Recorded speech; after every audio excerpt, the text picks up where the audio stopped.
And no, this is not my next book. Every year the same exercise, the New Year's greetings. Well, at least this year, given the context, it should be a bit different. Dear all, 2025 was, how should I put it? A full year. Yes, full works. Full means everything and nothing at the same time. Perfect. 2025 was a full, intense, sometimes a complex year, but always a meaningful one. This year, the challenges we faced were largely structural, shaped by an increasingly unpredictable global environment. Trade tensions, rising populism, and a massive concentration of value in a handful of US tech companies. Well. In short, not exactly ideal conditions for long-term sustainable investments. Yet, in this environment, we have managed to stay the course, adapt, and continue delivering on our mission. This year required us to evolve, sometimes through small adjustments, sometimes through deeper strategic reflection.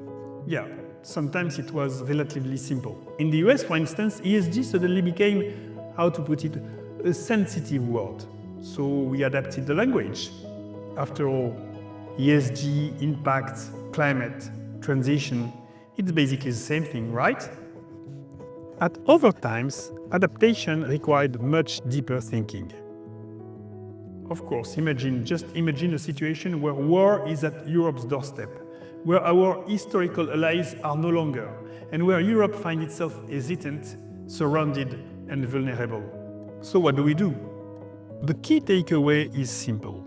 Our strategies must continuously evolve. They need to be challenged and updated to remain relevant.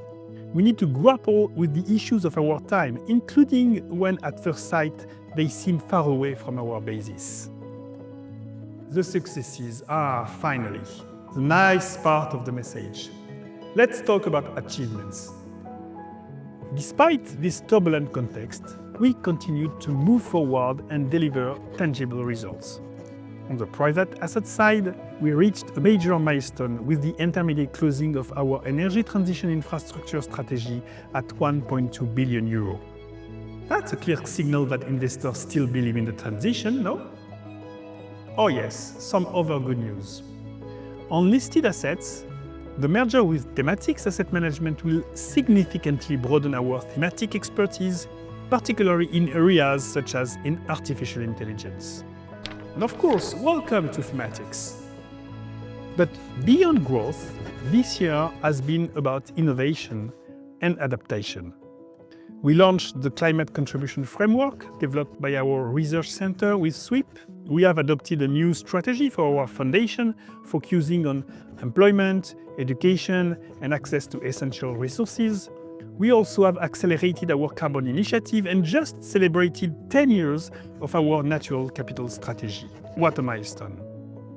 And seeing the level of interest from corporates, investors, and policymakers has been incredibly encouraging.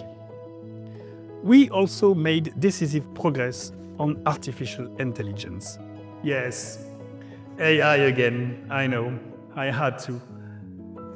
With the creation of our internal AI lab and our active involvement in global coalitions, including co-leading the new AI workstream within the One Planet Sovereign Wealth Funds initiative. And honestly, sitting around the same table with countries whose interests differ so widely, from Saudi Arabia to New Zealand, that actually feels good. I remain convinced that the most transformative progress will come from dialogue, cooperation, and collective intelligence. I wish you all an inspiring 2026, full of meaningful projects and shared successes. And maybe a bit more political stability, and less climate skepticism, and perhaps France winning the World Cup. All right, I'm digressing. We are not writing that down either.